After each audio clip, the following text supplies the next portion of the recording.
सभी को शुभ प्रभात, good morning. Video के साथ जुड़ने के लिए आपका धन्यवाद। तो पहली वीडियो में हमने जाना था कि संविधान भाग 1 के बारे में, जिसमें हमने अनुच्छेद 1 से लेकर 4 के बारे 4 तक जाना था और आज हम जानेंगे संविधान भाग 2 के बारे में। ठीक है, देखिए संविधान, संविधान मतलब समान और विधान मतलब कानून।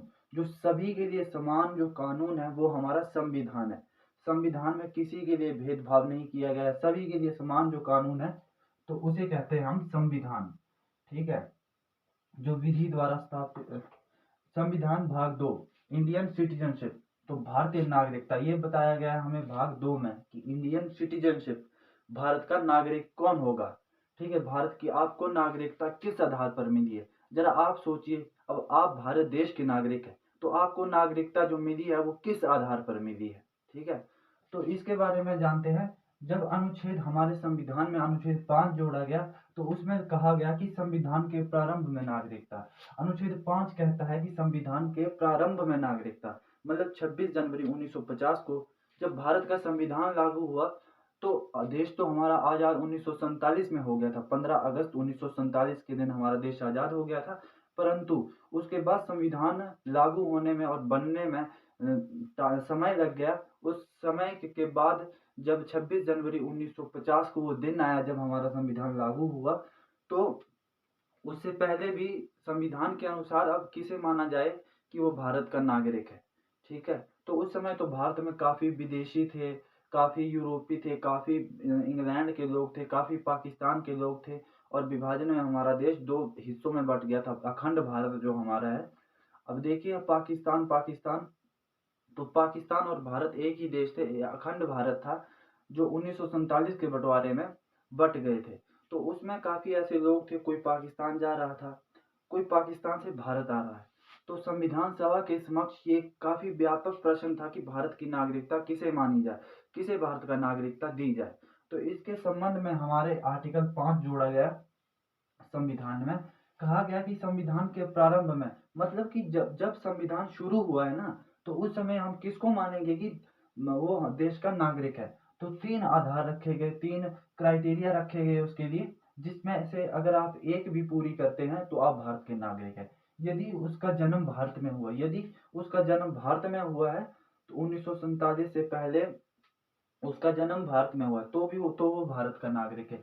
यदि वो विदेश में रहता है और उसके माता पिता का जन्म भारत में हुआ है तब भी वो भारत का नागरिक है। ये 2। और तीसरा जो क्राइटेरिया था, यदि संविधान लागू होने से पहले 5 वर्ष पूर्व भारत में रहता हो। मतलब देखिए काफ़ी ऐसे लोग थे जो विदेशों से आकर भारत में रहते थे, मतलब यूरोपीय काफ़ी ऐसे लोग थे, काफ़ी ऐसे परिवार थे। ठीक है, तो अब जब देश आज़ाद हुआ, ठीक है, तो गुलामी में वो भारत देश में रहे, तो अब तो देश भारत आज़ाद है, तो क्या अब उन्हें नागरिकता नहीं मिलनी चाहिए। तो संविधान सभा ने ये क्राइटेरिया रखा कि अगर संविधान जैसे कब लागू हुआ था, 26 जनवरी 1950 को संविधान लागू हुआ था, तो मतलब 5 वर्ष पहले से अगर आप भारत में रहते हैं तब भी आप भारत के नागरिक हैं। ठीक है, ये बताया गया है हमारे अनुच्छेद 5 में।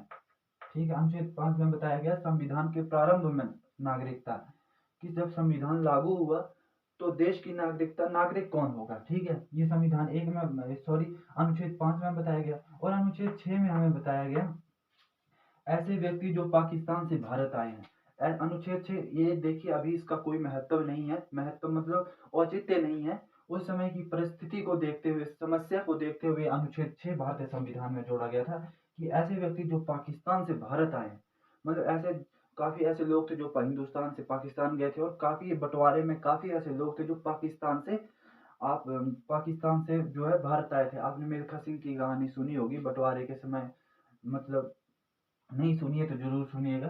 तो ऐसे व्यक्ति जो पाकिस्तान से भारत आए, उन्हें भी भारतीय नागरिकता संविधान ने दी है अनुच्छेद 6 के तहत। ठीक है, अनुच्छेद 6 में बताया गया कि ऐसे व्यक्तियों को भी भारत की नागरिकता मिलेगी। परंतु जब 1900 देश आज़ाद होने के बाद 19 जुलाई 1948 के बाद यदि कोई भारत में आएगा पाकिस्तान से, तो एक नियम लागू किया गया था, जैसे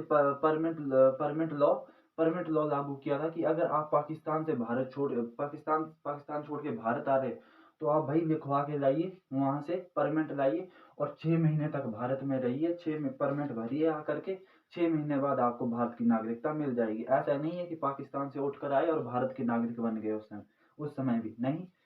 19 जुलाई 1948 को लॉ लागू हुआ कि आप पाकिस्तान छोड़कर आ रहे हैं तो वहाँ से लिखवा कर लाइए, परमिट लाइए और यहाँ पर परमिट भरिए और 6 महीने बाद रुकिए और 6 महीने बाद हम आपको भारत की नागरिकता देंगे। तो ये था अनुच्छेद 6, ये उस समय के हिसाब से जोड़ा गया था।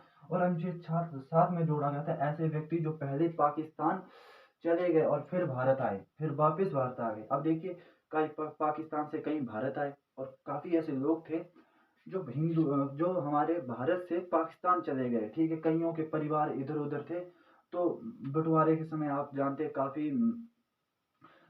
काफी मतलब एक हिंसक वातावरण था भारत देश में। मतलब पूरा अखंड भारत जब टूटा था ना, तो पूरे देश में एक ऐसा माहौल था। जब धर्म के आधार पर बंटवारा होता है ना, तो धर्म के कट्टरवादी दुश्मन जो होते हैं वो काफी दंगे, काफी ऐसी स्थिति बन चुकी थी कि लोग इधर उधर भाग रहे थे। तो ऐसे व्यक्ति थे जो पाकिस्तान चले गए फिर भारत आए। मतलब ऐसे व्यक्ति जो पहले तो पाकिस्तान चले गए, ठीक है, भारत को छोड़ के पाकिस्तान चले गए और फिर से इंडिया में वापस आ गए। तो क्या होना चाहिए? क्या ऐसे व्यक्तियों को भारत का नागरिकता मिलनी चाहिए या नहीं मिलनी चाहिए? आप बताइए कमेंट सेक्शन में। तो संविधान ने ऐसे व्यक्तियों को भी भारत की नागरिकता देने की बात कही है। वो कही है अनुच्छेद 7 में। और अनुच्छेद 8 में कहा गया कि ऐसे व्यक्ति जो विदेश में रहते हो, ठीक है, और ऐसे व्यक्ति जो विदेश में रहते हो और उनके माता पिता का जन्म जो है भारत में हो, भारत से संबंधित हो, तो जो वहाँ पर उनके बाल बच्चे होंगे, क्या वो भारत के नागरिक होंगे? जरूर होंगे, वो भी भारत के नागरिक होंगे। तो ये अधिकार कौन देता है हमें? अनुच्छेद 8। और अनुच्छेद 9 हमें बताता है कि विदेशी विदेशी सिटीजनशिप लेने पर भारत की नागरिकता समाप्त, ठीक है। काफी बार एग्जाम में पूछा जाता है कि भारत की नागरिकता कब समाप्त हो सकती है?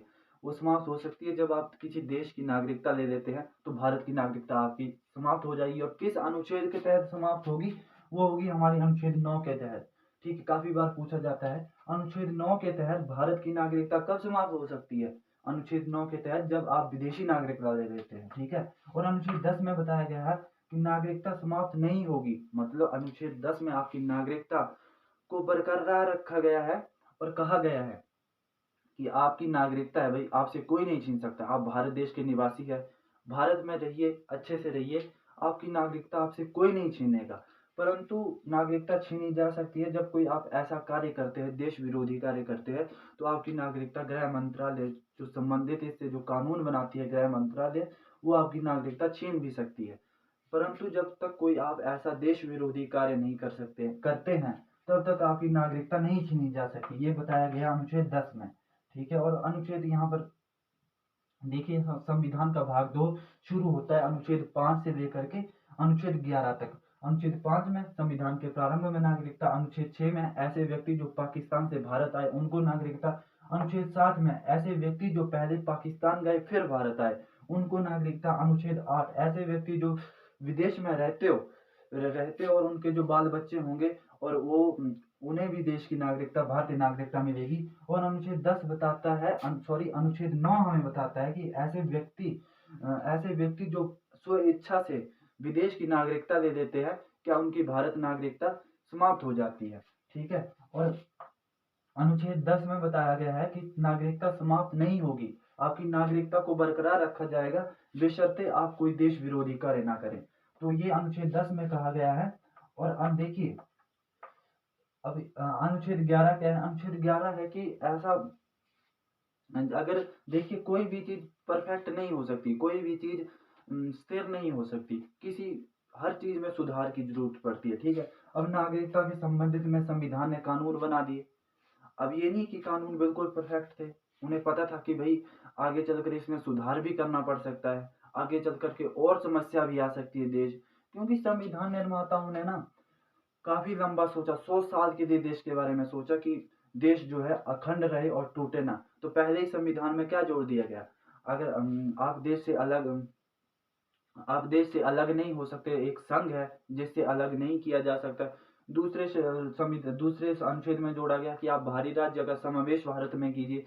तीसरे अनुच्छेद में जोड़ा गया कि आप संसद जो है वर्तमान में किसी राज्य के नाम में परिवर्तन कर सकती है और किसी क्षेत्र में किसी राज्य के क्षेत्र मतलब अंदर जो है छेड़छाड़ कर की जा सकती है, परंतु बाहर बाहर को किसी राज्य को टूटने नहीं दिया जा सकता। ये तो हमारे पहले भाग में बता दिया गया है, क्योंकि भारत को अखंड भारत बनाने के लिए हमारी संविधान सभा ने काफी सोचा था। और अनुच्छेद 4 में बताया गया कि राष्ट्रपति भी जो है संसद के कार्य में दखल नहीं देगा जब संसद अनुच्छेद 2 और 3 का कार्य कर रही होगी। ठीक है।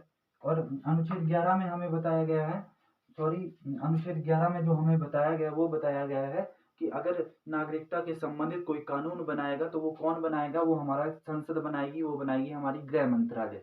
तो अनुच्छेद 11 में संविधान ने कहा कि भाई आगे चलकर अगर आपको कोई कानून बनाना होगा ना तो आप बनाइए, ये सिर्फ टेम्परेरी है। ये देखिए, प्रारंभ में नागरिकता के आधार पर ऐसे व्यक्ति, ये उस समय की स्थिति को देखते हुए बनाए गए थे। तो आगे चलकर अगर आपको नागरिकता के संबंधित कोई कानून बनाना है तो संसद बना सकती है, और वो बना सकता है संसद का गृह मंत्रालय। तो ये संविधान के किस अनुच्छेद में कहा गया है? 11।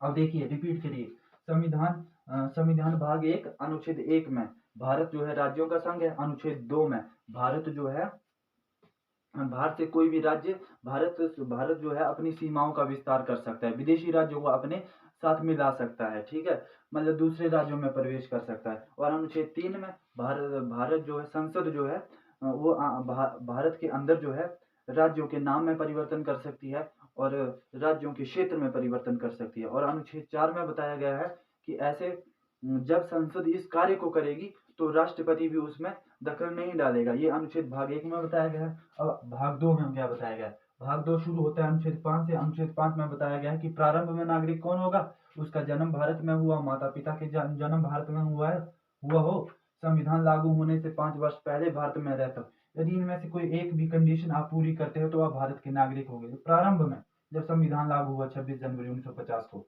अनुच्छेद 6 में बताया गया ऐसे व्यक्ति जो पाकिस्तान से भारत आए हैं। अनुच्छेद 7 में बताया गया ऐसे व्यक्ति जो पाकिस्तान गए फिर भारत आए उन्हें नागरिकता दी जाएगी। अनुच्छेद 8 में बताया गया है ऐसे